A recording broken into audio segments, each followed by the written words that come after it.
In the last few weeks, a head-spinning rush of headlines involving the U.S. and Iran. U.S. sailors captured and released. U.S. hostages, some held for years, also released. Nuclear guidelines met and sanctions ended. Iran has emerged as a new entity free to engage in world trade and with around $100 billion released by the U.S.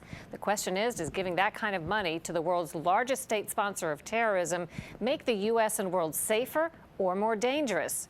We spoke with Juan Zarate, a terror financing expert and senior advisor at the Center for Strategic and International Studies. He was Deputy National Security Advisor during the George W. Bush administration and is author of Treasury's War, The Unleashing of a New Era of Financial Warfare.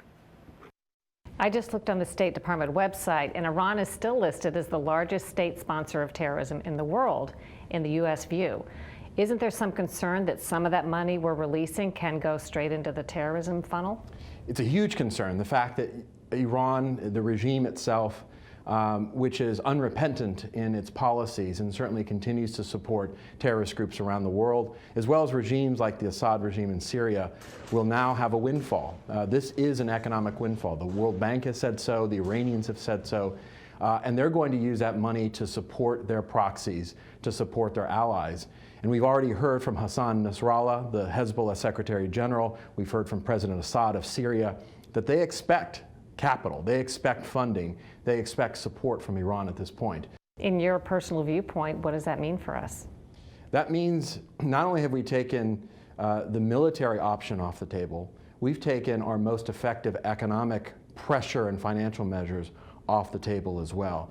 We may designate certain individuals or entities here or there for other sanctions, but we have now in this agreement committed to re-injecting the Iranians into the financial system. Some American hostages have been released, which is a good thing, but is there a downside to that deal and also the implications in the region for all of this happening?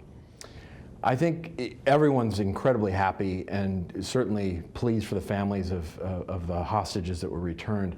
I think the problem, though, is the perception that the administration has now made it a practice of prisoner swaps or swaps of hostages for other things that the hostage takers want. And though it seems to be an isolated case, it's now become a bit of practice. You've had the Bergdahl case. You've had the Cuban negotiation. You've had other instances with Iran where the hostage takers are, in essence, rewarded and given something in return for what they're doing. And that has enormous policy implications and certainly creates incentives for regimes like Iran or even North Korea or terrorist groups to take Americans if, in fact, they think they can get something valuable in return. And it's not a surprise that the day that that prisoner swap happened, you had 3 Americans taken hostage in Baghdad from what appears to be Iranian-backed militias in that country. The administration believes it's made a great deal and helped make the U.S. and the world safer. The analysis you give is a different picture. How could they be so opposite from one another? Well, I think everyone hopes that the deal is a positive step in not only constraining the Iranian nuclear program, but perhaps a window into a new relationship between the U.S. and Iran. I mean, that's the great hope that this administration has had with this deal, that it's a cornerstone for the rapprochement or a new relationship with Iran. I don't see evidence that that's actually going to happen, and I worry that what we've done to front load the benefits of this negotiation for the Iranians by giving them so much of the capital back early, giving them so much a say as to how this then progresses, giving them a say as to how the inspection regime actually unfolds on the ground, actually doesn't do much to ensure our leverage long term.